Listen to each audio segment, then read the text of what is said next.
You don't need to stress about the Bengals. Joe Burrow is primed for a big bounce back game in week 2. We reveal our week 2 quarterback and tight end fantasy rankings on today's episode of Locked On Fantasy Football.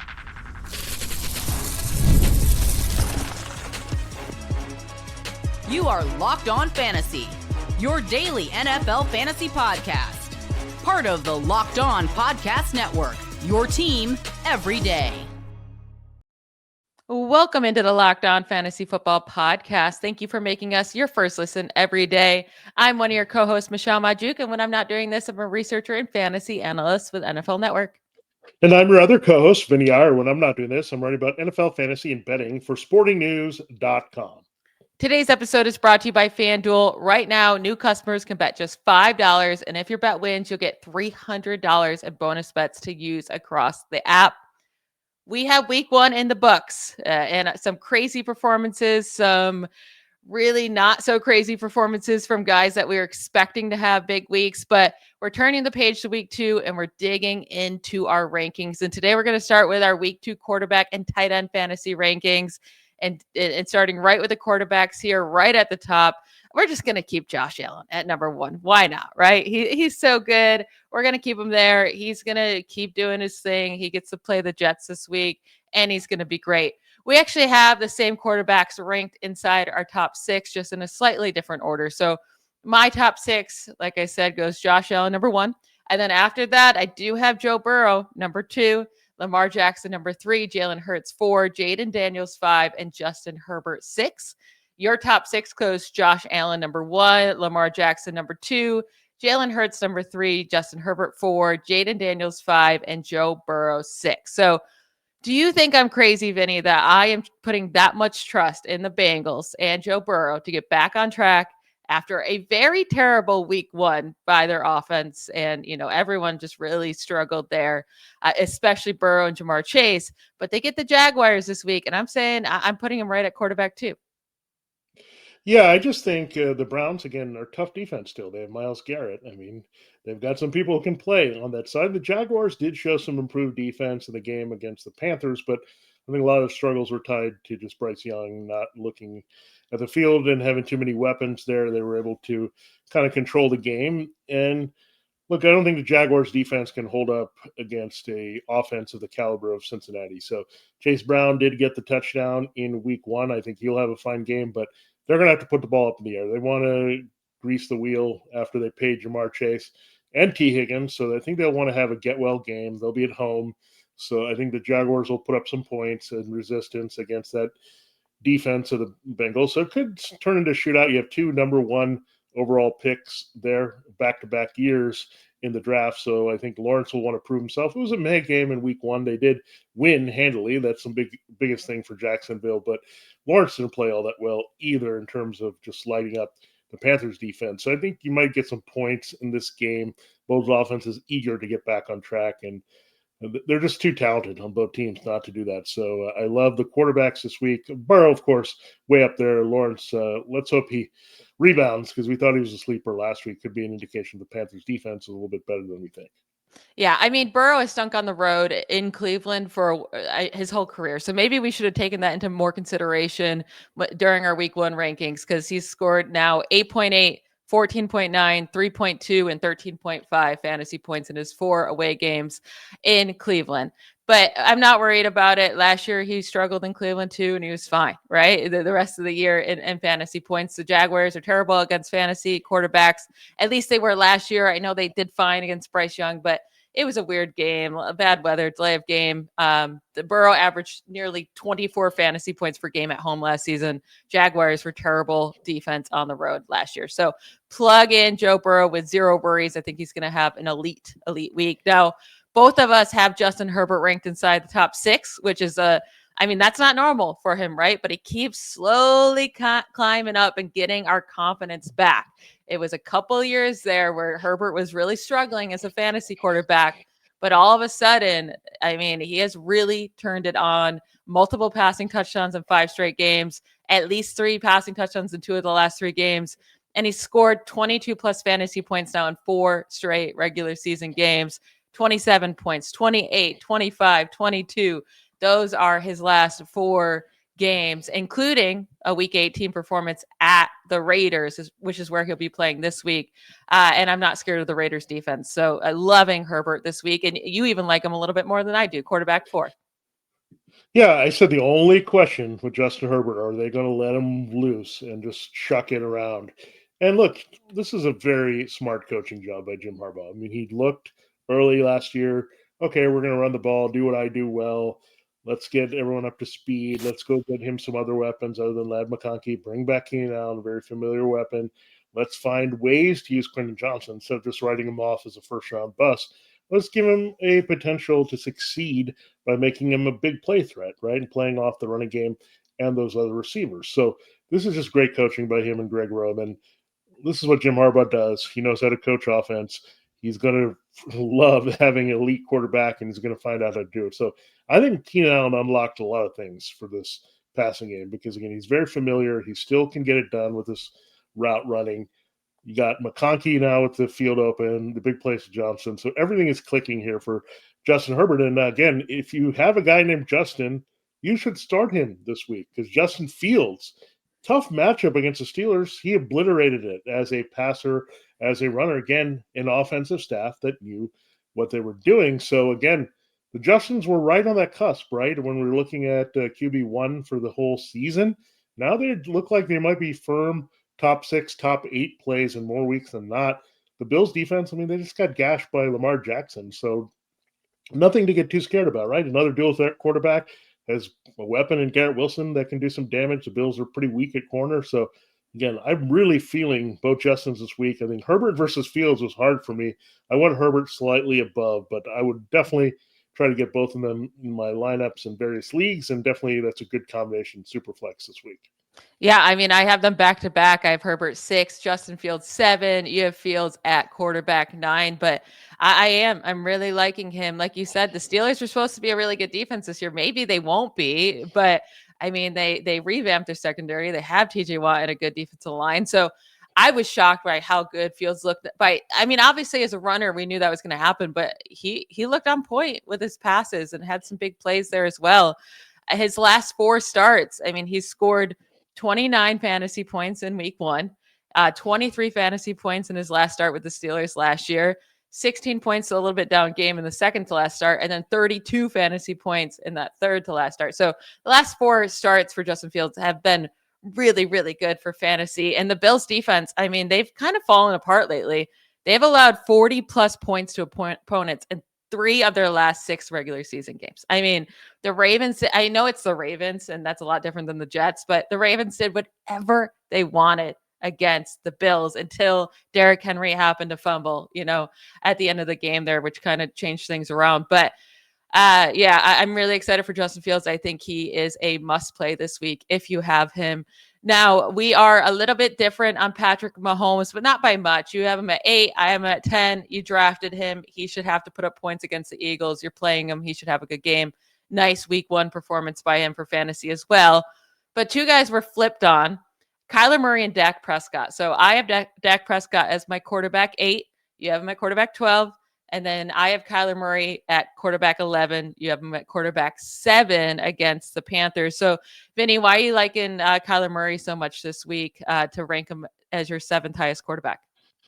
Well, I think he's got the floor of the running, and he's going to do well. Again, another weak NFC South opponent, this time in Arizona, so he tends to play better at home. He should run around. It's a great matchup for Trey McBride against the Panthers as well. So his key weapon's going to get open. Marvin Harrison's going to look good again for a second consecutive week here. So, again, the weapons are there, and I don't know if the Panthers are going to be all that competitive in this game, but it could be a little bit better performance from them offensively, but it doesn't matter. I think Murray, even if they blow them out, they'll incorporate his running and just kind of push the gas a little bit here to pull away from the Panthers to make sure they win the game. Well, Dak, look, they can run a little bit now. The Cowboys, it wasn't all that effective. When you look at the yards per carry, they scored a couple touchdowns. That's fine. Again, I think in general, Dak is going to have a bounce back week. I just don't know how much volume he's going to have to throw. With Russell Wilson looking bad, the Giants don't really have a running game to threaten the Cowboys, so it could be rough for Malik Neighbors trying to get the ball against those corners with Russell Wilson throwing to him. So I'm not sure how much volume Dak is going to have versus Kyler Murray getting it done with his legs. And that's basically the difference for me for those two rankings.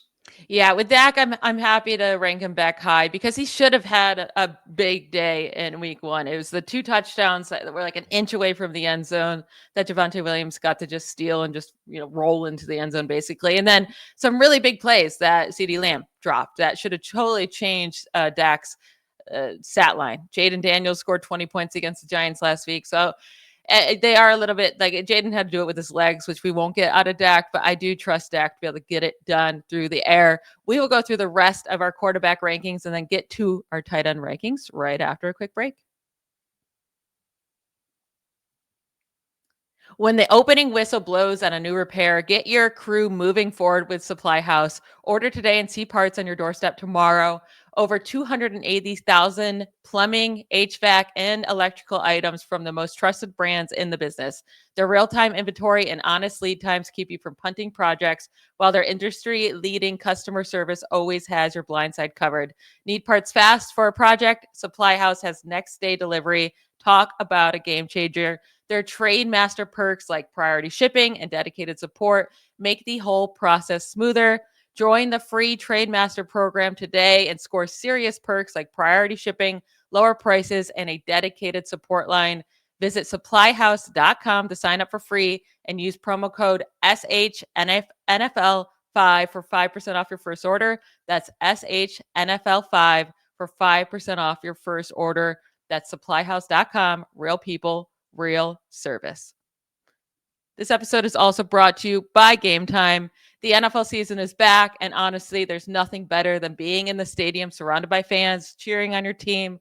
But let's be honest, getting tickets can be a hassle between queues, login screens, and prices jumping at checkout. It's frustrating. That's why I always use Game Time, the app that gives the advantage back to fans. Game Time is fast, easy, and backed by the Game Time guarantee. You'll always get 100% authentic tickets delivered on time and at the best price. Plus, all fees are included, so the price you see is the price you pay. I pulled up Game Time, and just a couple taps in seconds, I immediately saw amazing deals. And I'm talking about your favorite NFL games as low as $100. The app made it super simple. I could even see the exact view from my seat before I buy. Download the Game Time app, create an account, and use code LOCKDOWNNFL for $20 off your first purchase. Terms to apply. Again, that's promo code LOCKDOWNNFL, LOCKEDON NFL for $20 off. Swipe, tap, ticket. Go download Game Time today. All right, let's continue the rest of our quarterback rankings here. Now, Baker Mayfield, I do have him lower than our seasonal rankings and where I had him in week one, but I still have him as a top 10 guy. I have him at quarterback 9 against the Texans. You are much lower on him this week at quarterback 18. He still got it done last week, scored 23 fantasy points, only had 167 passing yards, but he continues to use his legs to get those extra points on the ground. He continues to throw a ton of touchdowns. He had 3 touchdowns this last game. Baker leads the NFL in passing touchdowns since the start of last season. And the Texans have allowed the 3rd most passing touchdowns in the NFL since the start of last season. So all those things combined, I still think Baker puts up a really solid game. It might not be top 5, but I still think he's very startable and will have a good game. Yeah, I'm a little bit worried about him this week because really the Texans are really defensive dependent at this point to be competitive, and they have a good pass rush. And keep in mind, Tristan Wirfs, he didn't come into play against the Falcons because they don't have a pass rush. Their secondary stinks other than A.J. Terrell. It was a bad team that he faced last week, and it was in a controlled environment. He goes to Houston, which is also a controlled environment. It's a primetime game, so you figure on Monday night the Texans defense is going to come out a little bit fired up. I also could see this being a grindy type game on both teams. I mean, the Texans didn't really flash a lot of offense either in their game against the Rams. So, again, I don't think the Texans are going to run very effectively with Vita Vea in there. So this could be one of those ugly games, and I just want to avoid it a little bit.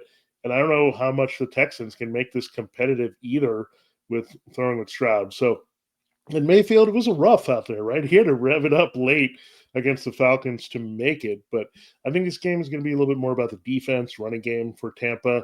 And again, don't forget, the Texans defense is pretty good. We'll see about Darryl Stingley Jr.'s injury, but their pass rush is good, and that's why on the road, I think I'm shying away from Baker Mayfield this week if I have a better option. Yeah, and if Stingley's hurt, I mean, that would be huge for Baker and the entire offense. But I'm still sticking with Baker. If you drafted him early, you feel confident. I'm going to keep plugging him in. Now, one guy I was surprised to see in your rankings, you got Drake Maye in there in your top 10, right at quarterback 10. Last week it was a pretty mediocre game at just 15.8 points in week 1 against the Raiders at home, just 6.2 yards per attempt, 1 touchdown. He just doesn't have the weapons, I don't think, yet. Like, he'll be okay, but also the bigger issue is only 11 rushing yards. You want to see more than that. And I know Daniel Jones is beat up on Miami, right? But that wasn't in Miami. This will be in Miami, a 1 p.m. game. They love to put their opponents right in that sun, and it makes it really, really hard for them to compete, especially in September in that Miami heat. So I can't get with you with Drake Maye here. I have a much, much lower than you at quarterback 19. But let me know, why do you have him all the way up at 10? Well, you know who else has to play in that Miami Heat? The Miami defense, which is not very good. And so Drake Maye, like if I could draw up somebody that he reminds me of as a player, but with better upside, it would be Daniel Jones, who the Dolphins saw last week. He's a big, kind of lanky dude, strong arm, can run around, make some plays. This is, again, how you look at it more, right? Everyone's going to look at, oh, Daniel Jones is back, right? But it was also a big factor being the Dolphins defense. Now, you're not going to play Daniel Jones, right, against the Broncos defense. No, that's not going to happen, right? So it's sometimes finding the matchups, and the Dolphins look like we want to circle that for all our quarterbacks playing the Dolphins early. They don't have Jalen Ramsey back there. Micah Fitzpatrick has faded. They don't really have a consistent pass rush. It's ugly overall in this defense. So again, Drake Maye, this is a good chance for him to get going with his legs a little bit, the way that Daniel Jones, remember, had 2 scores last week. We also had some tight end action, Hunter Henry, and then inside you'll probably get Stephon Diggs and Demario Douglas going as well. So I think this is a very good matchup for Drake Maye to rebound. Again, the Raiders defense maybe underestimated them a little bit, the way they were playing. It will be interesting litmus test against the Chargers this week to kind of get a read on them. Now, and just like the Bengals, I'll say I kind of feel that way about Jared Goff, in a lower expectations than obviously the Bengals, but Jared Goff and this Lions offense going back home and not playing in Green Bay, right? When we were doing our Jared Goff rankings in week 1, we said he struggled in Green Bay. He just does, right? Even last year in his amazing year, he only scored 9.6 fantasy points in this game at Green Bay. So he scored 10.9 in week 1 in 2023 in this matchup at Green Bay, 11.4 points in 2022, 9.5 points at Green Bay. Always struggles there. So I'm willing to say he's going to bounce back. He's a fine play. We both have him at quarterback 13 at home against the Bears. Goff averaged 21 points per game at home last season. J.J. McCarthy was able to put up 22 fantasy points against the Bears in Chicago last week. So I think Jared Goff bounces back. But my question for you, because we both think he bounces back, but Caleb Williams or Jared Goff in that same game, because Williams didn't have a great game whatsoever. I didn't think, like, entirety of week 1, but he still put up 58 rushing yards, had 2 total touchdowns, and scored 24 fantasy points. And I think the Lions defense is probably a bit easier than the Vikings. So where are you leaning here with Caleb Williams or Jared Goff?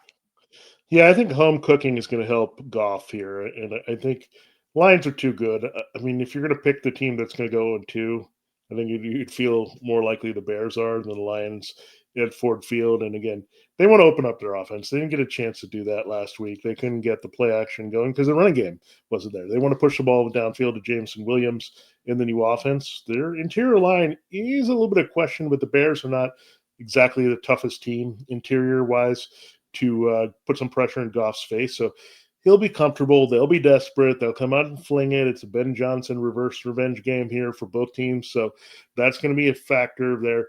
Caleb Williams, again, like, it was just sloppy. You looked up and saw the fantasy points. And look, if he doesn't make up for the Bears' lack of a running game, then it's not a good night, right? It's just like he needed those running numbers. Like, I don't think he's not a true running quarterback. He's not going to get those every week. We'll see. Like, if he puts up another 40 yards or something in this game, then we're okay. This is a floor thing for Caleb Williams. But in terms of pocket passing points through the traditional sense and feeling better about the matchup, it'll be Goff at home against Williams on the road. Now, one last question for you at the quarterback position. Bo Nix, highly disappointed in week one. He scored just 6.8 fantasy points against Tennessee at home last week, only 176 yards, 1 touchdown, 2 interceptions, and only 18 rushing yards. Now he has to go on the road to Indy. Indy just shut down Miami's offense, right? And you can say, well, Miami's offense stinks. Well, I mean, the Broncos offense looked really bad in week one. And last year, Bo Nix averaged just 16 points per game on the road. So I've been low on Bo Nix, especially on the road. I don't want to play him until he shows me more. Yeah, again, he's one of those guys that no one really was playing last year, just propped up as a top 12 guy. He looked terrible against the Titans. I mean, just awful. They were very fortunate with all their turnovers to win that game. Like, that would have been a disaster. And the Broncos, again, the Colts defense, we'll have to see. I mean, Tua Tagovailoa was a big part of why the Colts defense looked good last week, so that's a little bit concerned, but it's not. Look at how many quarterback options there are, folks. I mean, there's no reason in a one quarterback league to force in Bo Nix. Like super flex, if he's your guy that you drafted early to start, you probably are stuck with him in that format. But in a one quarterback league, you don't touch Bo Nix, don't touch him in DFS. Just not very exciting play right now in either form. Yeah, I mean, JJ McCarthy's out there, Michael Penix Jr. Those could be better options. Also, Yeah. And just keep in mind here before we move to tight ends, Brock Purdy's dealing with 2 injuries to his toe and left shoulder. He might play, but it's already going to be pretty risky, right? They probably don't need him to pass a ton against the Saints to beat them. There's no George Kittle, maybe no Juwan Jennings. It's hard. It's going to be hard to trust Purdy until he gets Kittle back and until he figures, Well, it is the Saints, though. That could help. Yeah, I mean, that's true. That's one thing that could help. I don't see a big game from him, even if he does play. I think they would lean probably on this side of caution. But if he plays, I think he's playable. Like, I think he's more playable than some of the other guys that are a little bit risky this week. But he's not going to have a high ceiling. I'll just say that. He probably is a floor play this week, and he's a floor play in a lot of weeks, actually. So, again, just be wary. If he's out, I don't think we're going to get cute and go to their bench and try to play that way. They just don't have the weapons to get it done in New Orleans if their starting quarterback's not in there. And then lastly, we both aren't trusting Daniel Jones against the Broncos defense. I get it. Huge week one, not against the Broncos defense. If he shows up, again against the Broncos, sure, we'll start trusting him, but not yet this week. No. Let's move on to our tight end rankings. We will get to that right after we hear from another of our sponsors. All right, this episode is brought to you by FanDuel Sportsbook. The NFL season's here, and FanDuel is making sure you're ready for kickoff with a can't-miss offer. Right, Week 2 is coming up. Right now, new customers can bet just $5, and if your bet wins, you'll get $300 in bonus bets to use across the app. But FanDuel makes the game even more exciting. Whether you're watching your team or just keeping an eye on your fantasy lineup, you can look for all the action at once. Quick, easy, and the best way to add a little bit more energy and excitement to your Sunday. So are you ready to play? Just download the FanDuel app now by visiting FanDuel.com to get started. That's FanDuel.com to place your first $5 bet. Again, FanDuel, get into the action, take advantage of that new player offer today. All right, Michelle, it is time to continue and close the show and look at our tight end rankings. Yeah, we're talking about tight ends as well. This looks like it's going to be a doozy roller coaster ride every single week trying to figure out, because it seems like everyone's on the board except for maybe Bowers and McBride right now with Kittle out, that you feel good about Bowers and McBride. Everyone else, it might be a little bit week to week here. Yeah, and I'll add Sam LaPorta to that too. He had a really nice week one, fair. And maybe it will start to feel out Tyler Warren and see how consistent he can be as a rookie. But no tight end scored more than 12.8 points in week one and half PPR. So Dalton Kincaid was the tight end one on the week with just 4 receptions, 48 yards, and a touchdown. I will say my boy, George Kittle, he only played one drive. I mean, he got hurt immediately on the second drive, and he's still the tight end 8 on the week. He scored 2 fewer points than the tight end 1 Kincaid. So he was bound for a massive week. But just, now he's on IR and we're going to be without him. So unfortunately, you're going to have to figure out a replacement here. Now, to go through our top 5 rankings, we do have the same guys in slightly different order here. 1 is Trey McBride for me, then Sam LaPorta, then Tyler Warren, Brock Bowers, Travis Kelce. Just look out for Brock Bowers' injury and make sure he's, participating in practice this week, and he's good to go. Yeah. Your top 5: 1 is Trey McBride, 2 Brock Bowers, 3 Sam LaPorta, 4 Tyler Warren, 5 Travis Kelce. Now 6 is where we start to get different here. Mhm. If you had to pick up a guy because you lost someone to injury, or he had Mark Andrews or T.J. Hockenson, who we'll get to in a moment. I think the pickup is Juwan Johnson, and I have him as my tight end 6 this week. He had 11 targets in week 1, 8 receptions, 76 yards. The Saints desperately need him. I mean, besides him, it was Chris Olave, who already got hurt 1,000 times in week 1. But Johnson's going to be a necessary target. It is a tougher matchup. First, Fred Warner in the 49ers, but Johnson can be moved all over the field. He doesn't have to just play that inline tight end. So they can move him away from Fred Warner if they want. But you don't agree. You have him pretty low after his week 1 performance at tight end 20. Yeah, I don't quite trust the Saints. I don't want to be attached That's to them fair. as much as possible. But yeah, my number 6 is Tucker Kraft. Look, I didn't love him before the season, but if Jordan Love is not going to figure it out with his wide receivers and throw to anybody else, Kraft is. I just thought logic said, hey, the targets are going to go away. Kraft did score, so he's going to be involved in that offense. And again, it gets pretty thin here in a hurry. Like Mark Andrews, let's hope he rebounds against the Browns, but like that's a question mark. Another player that you could pick up here is Brenton Strange, and we both have him in our top 10 this week. I mean, this was the easiest kind of sleeper that no one was talking about, that we were talking about a lot this offseason. Again, he was right there for the taking. Brenton Strange was ready to be one of the top targets on this team. So when we look at that, I think that's the way you go.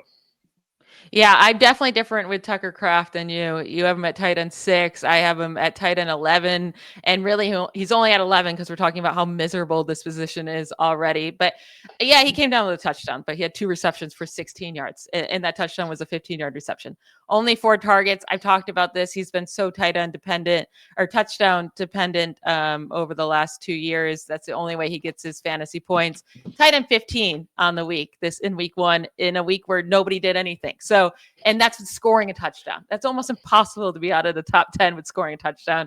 I'm off on Tucker Kraft, even though I still have him tight end 11. I just don't want him to be my starter every week. But I am with you with Brenton Strange. Like you said, we both have him ranked inside our top 10. Actually, both inside our top 9. I have him tight end 7. You have him 9. It was a mediocre week 1, 4 for 4 for 59 yards. He did get all of those early in the game, and then they had the rain delay, and then they came back, and they didn't really have to do anything to beat Carolina. This Cincinnati matchup is fantastic. I'm going to keep David Njoku in my top 10 for now. Some bad drops for sure in week 1, but I'm hoping he bounces back. You have him at tight end 12. Now, tight end 9 for me is Dallas Goedert. We are different on that. You have him down at 17. I get it, right? He's not an exciting guy to play. Yeah. I just think the Eagles will need him this week. He got 7 targets last week. It turned into just 7 receptions for 44 yards, but 7 receptions is really nice. We know the Chiefs is a good matchup for tight ends, and they gave up 50 yards to Tyler Conklin last week. So I think Dallas Goedert will be involved and is good of a bet as any other tight end, to have a big game up here in the top 10. Yeah, I think it's more going to be a grease the wide receivers game, much like the theme of the Bengals game, right? Everyone's like, here we go again with the Eagles. Like, they win a game, they win a hard-fought division game, but everyone's like, this passing game stinks with A.J. Brown and Devonta Smith. Well, can the Cowboys stop the run a little bit and do something here? The Chiefs are going to make them put the ball up, and these guys know what kind of Super Bowl they had against Kansas City. Look, Kansas City's secondary did not look good at all there against the Chargers. So I think it's a receiver game. Last week was a Dallas Goedert game because they were pathetic elsewhere in the passing game, but I think it's a receiver game, and that's how you have to look at it. If it's a receiver game, it's usually not a Dallas Goedert game. That's how I kind of look at it for the Eagles. He's just not an exciting guy to play, Michelle. He's just not. And again, he just has very little upside. Now, here's a shocker that we're thinking about. Like, I still have Mark Andrews high. I don't really feel great about it. You were a little bit bold to put him low at 10. I have him at 7. I think you might be more on the right track here. And we both are fading T.J. Hockenson. He's just not a plug-and-play tight end 6 anymore. I don't know. I didn't like the chemistry between him and J.J. McCarthy early. So I have him at 15. You have him at 12. So maybe we're fading these vets, and maybe tight end is going to turn upside down all these young guys, right? All these young guys flipping this position totally upside down.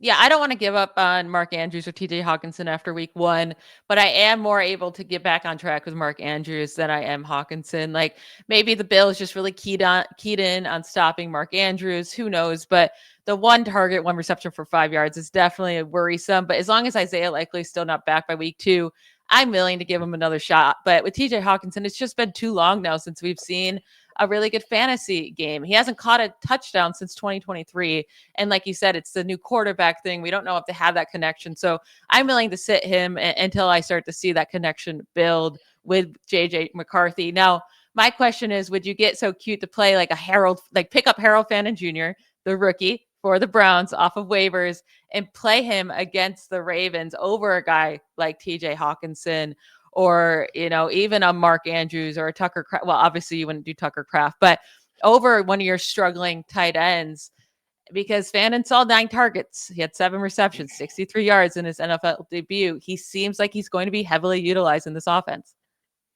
Yeah, I think it might be a little too early, only because Kevin Stefanski does use a lot of 12 personnel and 2 tight ends, and they're going to be active with Fannin, right? I just don't know how much they're going to get done against the Ravens. I mean, I guess Dalton Kincaid just had a good game against them, but that could be David Njoku easily in that role this week. So I want to wait and see, get a little bit more evidence on how this tight end situation is going to play out between those two before I commit to another Browns tight end. It's already hard for me to play one Browns receiver, so to start thinking about another. But there's some guys that could be available out there. Hunter Henry still available in a lot of leagues that you could look at as well if it's not Strange.